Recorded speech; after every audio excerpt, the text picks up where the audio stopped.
आज का टॉपिक है वर्णक्रम रेखाओं का स्वाभाविक विस्तार। जब कोई इलेक्ट्रॉन, कहाँ होता है इलेक्ट्रॉन?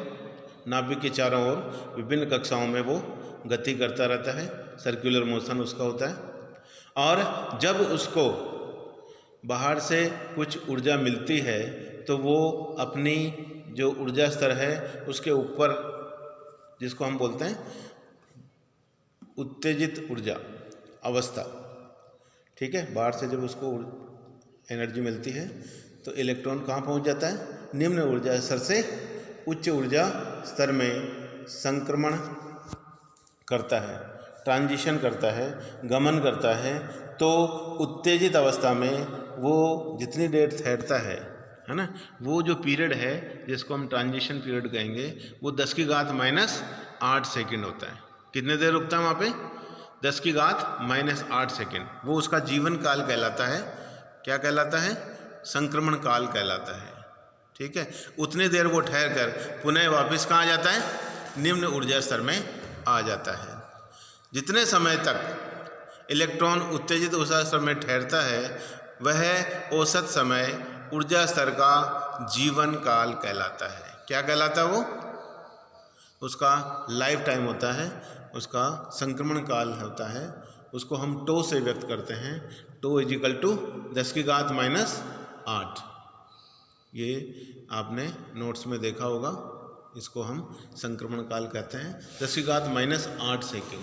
तो आप कल्पना कर सकते हैं कि माइक्रो सेकेंड का भी 100वां हिस्सा, एक माइक्रो सेकेंड 10⁻⁶ सेकेंड के बराबर होता है, तो उससे भी उसका भी 100वां हिस्सा यानी 10⁻⁸ सेकेंड तक ही वो रुकता है और फिर वापस वो अपनी प्रारंभिक अवस्था में लौट आता है। तो यदि उत्तेजित ऊर्जा स्तर की ऊर्जा का परिकलन करना चाहें तो कम से कम ऊर्जा स्तर के जीवन काल के बराबर समय तक इलेक्ट्रॉन के उत्तेजन समय में अनिश्चितता बनी रहेगी। यानी हम कहते हैं उसकी समय वहाँ बने रहने की जो अनिश्चितता है, ठीक है, अनसर्टेनिटी है, वो कितनी होगी? ΔT, समय में अनिश्चितता होगी।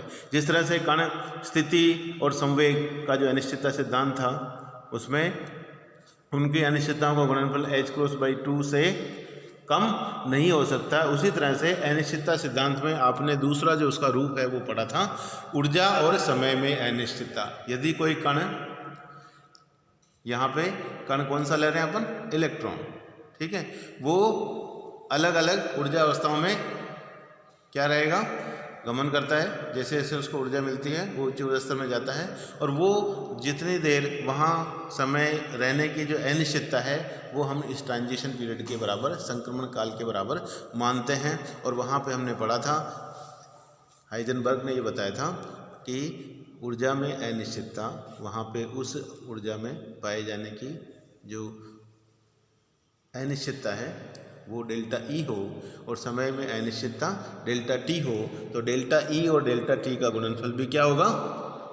h×2 के बराबर लेते हैं हम। तो उसकी सहायता से अगर हम क्या निकालना चाहें, उसकी समय में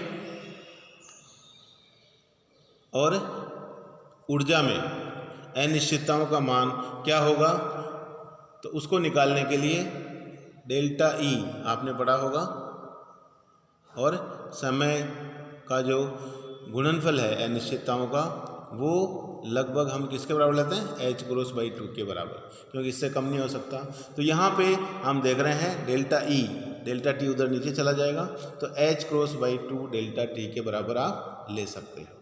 ऐसा इसमें आप कैलकुलेशन में काम में लेंगे तो ऊर्जा की अनिश्चितता हमारे पास इस तरह से आ जाएगी। अतः उत्तेजित स्तर की ऊर्जा के निर्धारण में अनिश्चितता ΔE कितनी हो गई? h×2 ΔT हो गई। और हम जानते हैं h× किसके बराबर होता है? h/2π के बराबर होता है। और h होता है कितना? 6.6 × 10⁻⁴। उसमें आप भाग दे देंगे 2π का, और पाई आप जानते हैं 3 पॉइंट कितना होता है? 14 होता है। तो ये आप कैलकुलेशन करेंगे तो इसका मान 054 इंटू 10 की घात माइनस 34 आ जाएगा। किसका आएगा? h बार, h क्रॉस, जिसको अपन h/2 लिख रहे हैं। इसमें होगा ये जूल इंटू सेकेंड। और नीचे 2 और 10 की घात माइनस 8 क्या है? 10 की घात माइनस 8 यहाँ पे समय में अनिश्चितता डेल्टा टी हो गई, जिसको हम संक्रमण काल कह रहे थे, उसका जीवन काल कह रहे थे कि इलेक्ट्रॉन जो है उत्तेजित ऊर्जा स्तर में कितनी देर रुकेगा?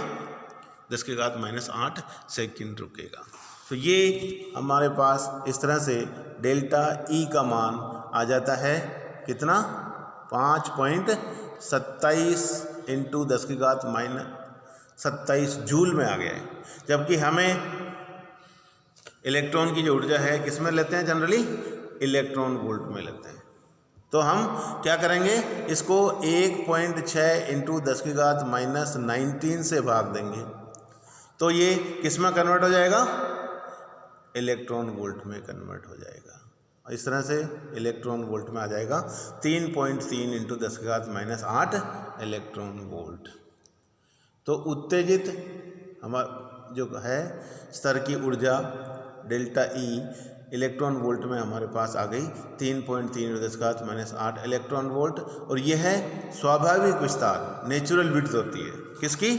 ऊर्जा स्तर की, जिसमें इलेक्ट्रॉन पाया जाएगा। परमाणु में जब एक इलेक्ट्रॉन उच्च ऊर्जा स्तर से निम्न ऊर्जा स्तर में संक्रमण करता है तो उत्सर्जित फोटोन की ऊर्जा में डेल्टा ई विस्तार पाया जाता है, जिसके कारण फोटोन की आवृत्ति डेल्टा न्यू क्या हो जाएगी? Delta E upon H. अब ये कहाँ से आया तो मैं आपको समझा दूँ। हम जानते हैं कि ई इजिकल टू क्या होता है? एच न्यू होता है। फोटोन की जो ऊर्जा है ई, वो हम किसके बराबर लेते हैं? H new. एच प्लांक नियतांक है और न्यू आवृत्ति है। अब ये फोटोन कहाँ से आया तो उसके लिए मैं आपको कॉन्सेप्ट समझा दूं कि यहाँ पे ये कह रहा है कि जो इलेक्ट्रॉन बाह्य ऊर्जा प्राप्त करके उच्च ऊर्जा स्तर में चला गया और वहाँ पे वो केवल 10 की घात माइनस 8 सेकंड तक ही रुकता है, लेकिन उसके बाद वो वापस अपनी नीचे वाली ऊर्जा अवस्था में आ जाता है। लेकिन उत्तेजित अवस्था और वो वापस जब लौट के आ रहा है नीचे अवस्था में, उनमें ऊर्जा में कमी आ जाती है ना। तो हम जानते हैं ऊर्जा नष्ट नहीं होती, तो वो इलेक्ट्रॉन की ऊर्जा कहाँ गई? ठीक है, वो किस रूप में? फोटोन के रूप में।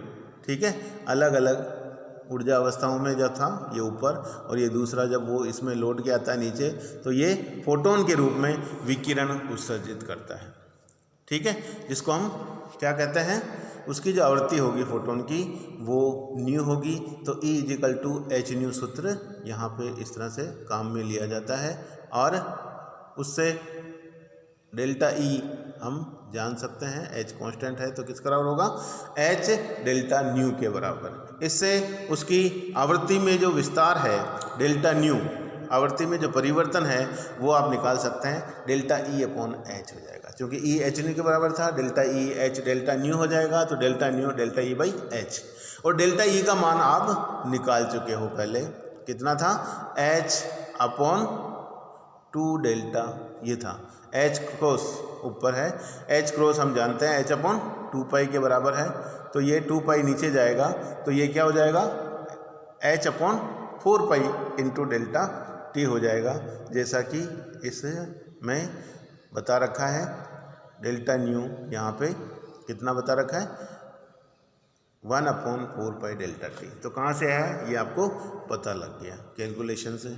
यहाँ पे हम फिर 4 का मान तो कांस्टेंट है पाई 3.14 और डेल्टा टी 10 की घात माइनस 8 सेकंड रखेंगे, तो ये आ जाएगा हमारे पास डेल्टा न्यू का मान 7.96 इंटू 10 की घात 6 प्रति सेकंड, है ना, या हर्ट्ज जिसको हम कहते हैं, आवृत्ति की आवृत्ति। ये विस्तार हमारे को मिलेगा, स्वाभाविक विस्तार, इसको हम नेचुरल विड्थ, इतना तो प्रति सेकंड रहेगा ही रहेगा। यानी जो फोटोन आ रहे हैं आप कह नहीं सकते एक निश्चित आवृत्ति के होंगे, आवृत्ति भी एक परास डेल्टा न्यू, एक तरह से उसकी आवृत्ति में जो परिवर्तन है वो पाया जाएगा। यानी न्यू से डेल्टा न्यू कम भी हो सकती है और न्यू से डेल्टा न्यू ज़्यादा भी हो सकती है। ठीक है, इस परास का यानी परिणाम स्वरूप उत्तेजित परमाणु कभी भी एकल आवृत्ति के फोटोन उत्सर्जित नहीं करता है, बल्कि न्यू माइनस डेल्टा न्यू तथा न्यू प्लस डेल्टा न्यू आवृत्ति परास में फोटोन उत्सर्जित होते हैं। यानी आवृत्ति आप जानते हैं प्रति सेकंड उत्सर्जित फोटोनों की संख्या को बताता है।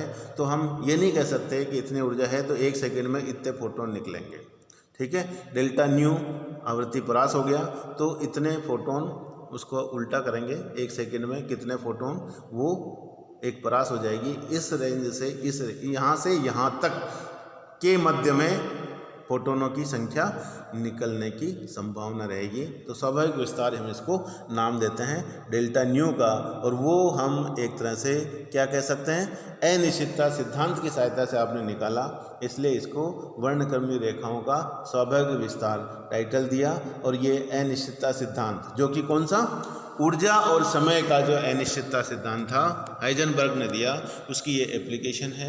इसके न्यूमेरिकल वगैरह भी एग्जाम में आते हैं, तो ये सूत्र आपको काम में लेना है। और संवेग और स्थिति वाला अनिश्चितता सिद्धांत भी आपने पढ़ा है, उस पर भी न्यूमेरिकल आते हैं, देखिए नीचे भी दे रखे हैं, और भी एग्जाम्पल किताब के अंदर हैं, वो आप पढ़ें। और इसमें अनिश्चितता सिद्धांत पे हर साल करीब करीब एक न्यूमेरिकल आता है, वो आप पढ़ते रहें। न्यूमेरिकल कोई नहीं आता है तो आप हमसे पूछ सकते हैं व्हाट्सएप पे। धन्यवाद।